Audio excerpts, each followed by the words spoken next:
Amén. Muy buenos días, queridos amigos y hermanos. Qué gusto poder encontrarnos nuevamente a través de este medio y poder compartir nuestro tiempo con Dios.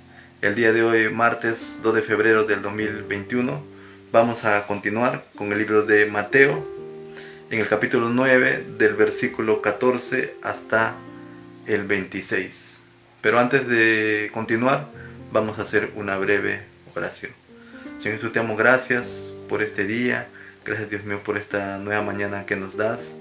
Bendice este tiempo, Señor, de leer y meditar tu palabra. En el nombre de Jesús te entregamos, Señor, todo en tus manos. Amén y amén. Amén.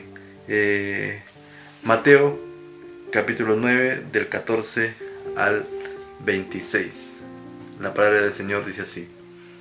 Entonces vinieron a él los discípulos de Juan diciendo: ¿por qué nosotros y los fariseos ayunamos muchas veces y tus discípulos no ayunan? Jesús les dijo: ¿acaso pueden los que están de bodas tener luto entre tanto que el esposo está con ellos? Pero vendrán días cuando el esposo les será quitado, y entonces ayunarán. Nadie pone remiendo de paño nuevo en vestido viejo, porque tal remiendo tira del vestido y se hace peor la rotura. Ni echan vino sobre odres viejos, de otra manera los odres se rompen y el vino se derrama y los odres se pierden, pero echan el vino nuevo en odres nuevos y lo uno y lo otro se conservan juntamente. En esta porción de la palabra de Dios encontramos, ¿no?, que los discípulos de Juan, y en el libro de Marcos también dice que los fariseos se acercan a Jesús y le hacen esta pregunta, ¿no? ¿Por qué nosotros y los fariseos ayunamos y tus discípulos no ayunan? Vemos que también previo a este pasaje de la Biblia está la conversión de Mateo, ¿no?, el que fuera publicano, y Jesús va a comer a la casa de Mateo, que era Leví, ¿no? Y los discípulos le acusan, ¿no? Mira cómo Jesús come con publicanos y con pecadores, ¿no? Y ahora le dicen, ¿por qué tus discípulos no ayunan como nosotros, ¿no? Es como diciéndoles, ¿no?, en vez de estar comiendo con gente con gente pecadora, mejor ayuna como nosotros, ¿no? Y prácticamente ese es el sentido que tiene este ensañamiento con Jesús por parte de los fariseos. Ellos creían que ayunando ellos eran personas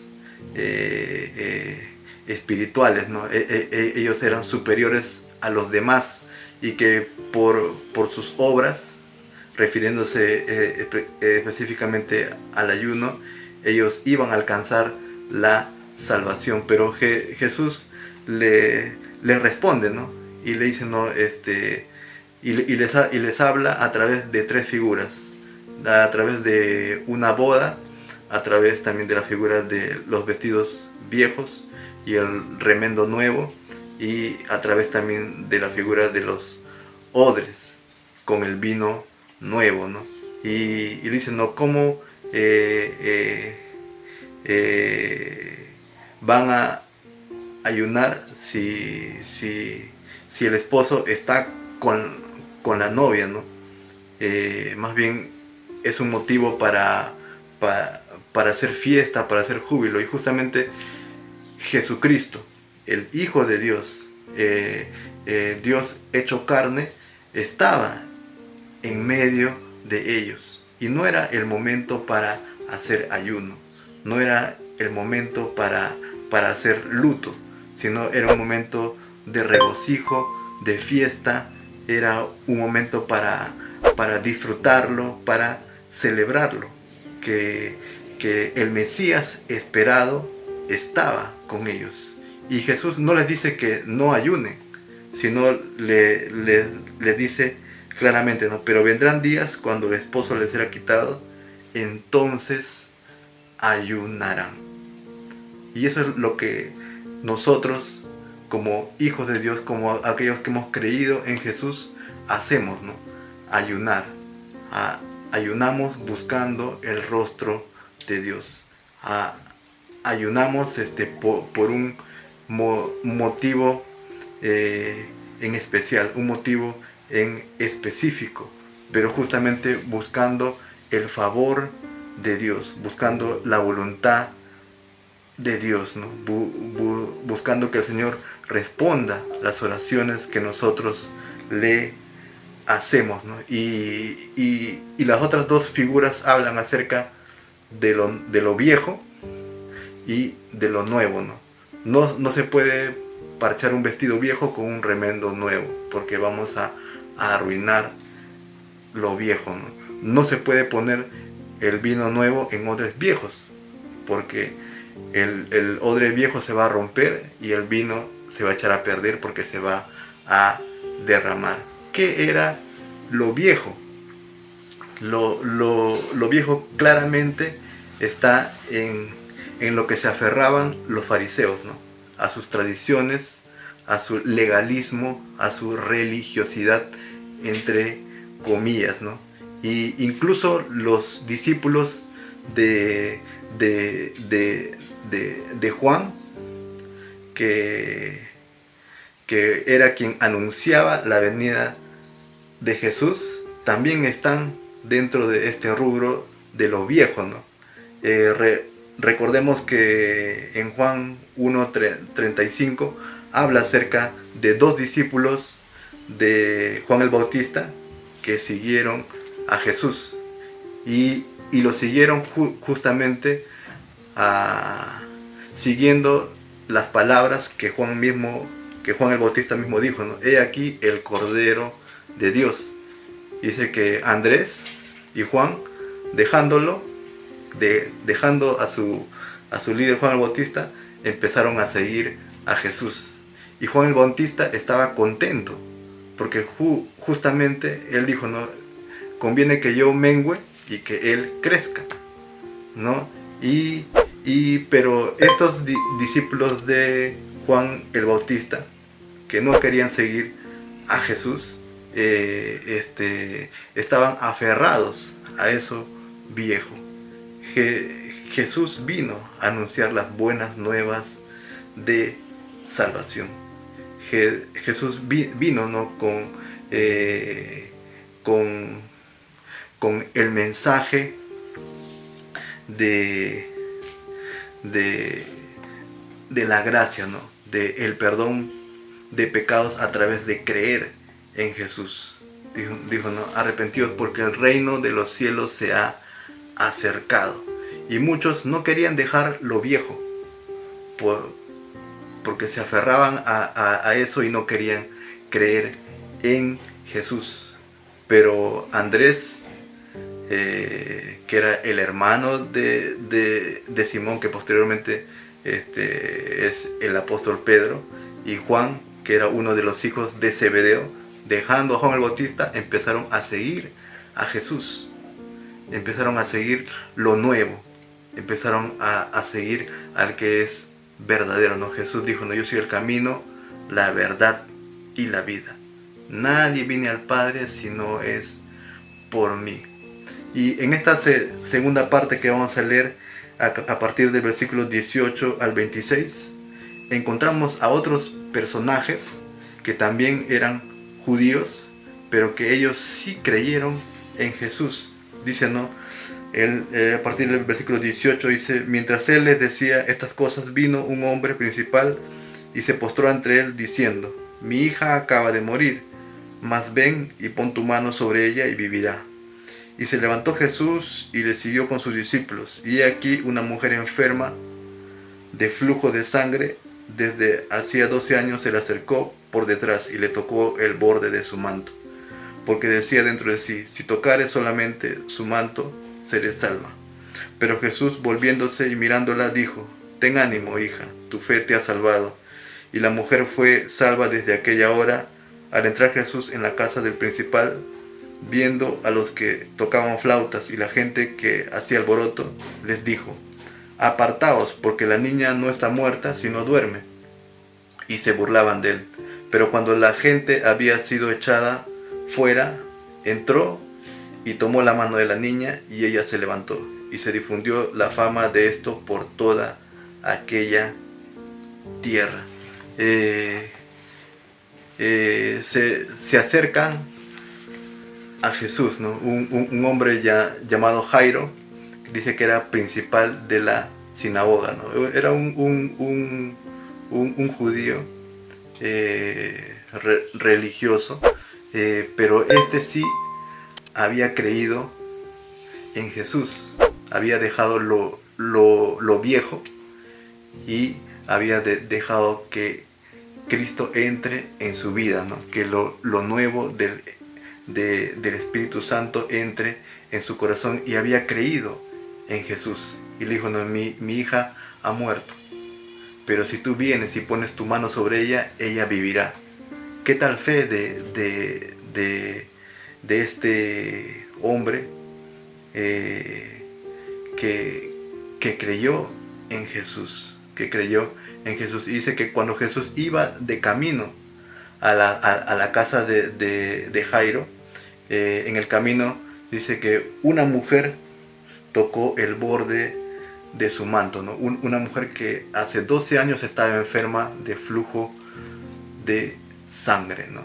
Que sangraba, ¿no? por sus partes íntimas. Y esta historia también se cuenta en otros evangelios, y es una historia muy conocida, ¿no? Que esta mujer se acerca y cree en su corazón, y dice, ¿no?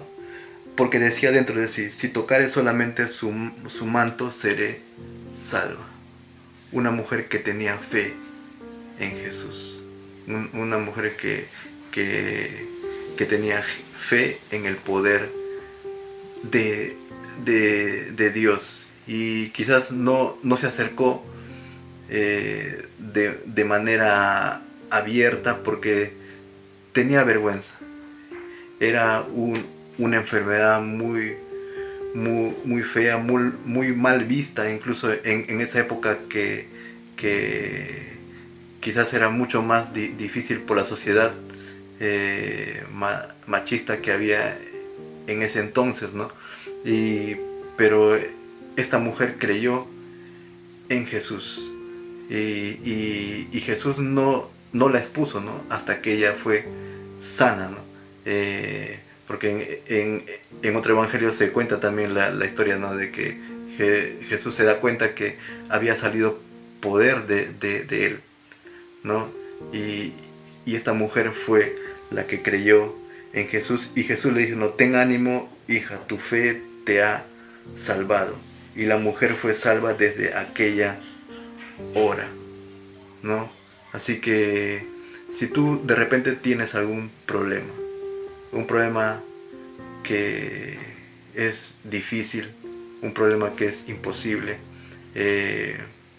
un problema o una enfermedad o una situación que da vergüenza a veces contarla, ¿no? Pero Jesús está pendiente de todo aquello, y Él tiene poder para sanarte, para salvarte, para sacarte de esa situación que quizás te causa vergüenza, que quizás no lo quieres contar a nadie. Pero Jesús puede y quiere sanarte y salvarte. Solamente hace falta la fe de esta mujer, ¿no? Que se atrevió a acercarse a Jesús y tocar el borde de su manto, y ella fue sana por el poder de Jesús. Y en el caso de la hija de Jairo, ¿no? Jesús se acercó y dijo, ¿no? Cuando llegó, dice, a la casa, dijo, no,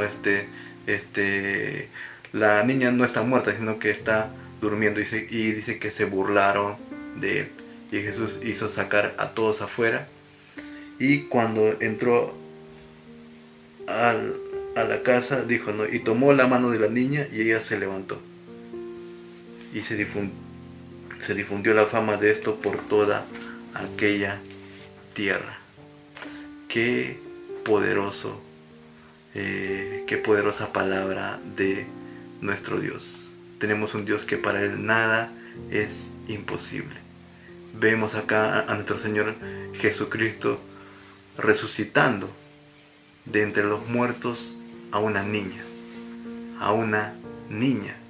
por la fe que tuvo su padre, ¿no? Así que si tú, hermano, hermana, estás pasando una situación difícil, imposible, no pierdas la fe. Pon tu confianza en el Dios, que todo lo puede. Pon tu confianza en Jesús, que fue quien dio su vida por cada uno de nosotros. Él quiere y Él puede salvarte, sanarte, proveerte, rescatarte de la situación en la que tú te encuentras. Para nuestro Dios no hay nada imposible. No hay nada imposible. Traigamos nuestras peticiones a Él en oración, en ruego, en súplica, que Él va a responder y Él está atento a las oraciones de sus hijos. Así que pongamos nuestra confianza en Él. Que el Señor les bendiga grandemente, hermanos, que tengan un precioso y bendecido día. Buenos días.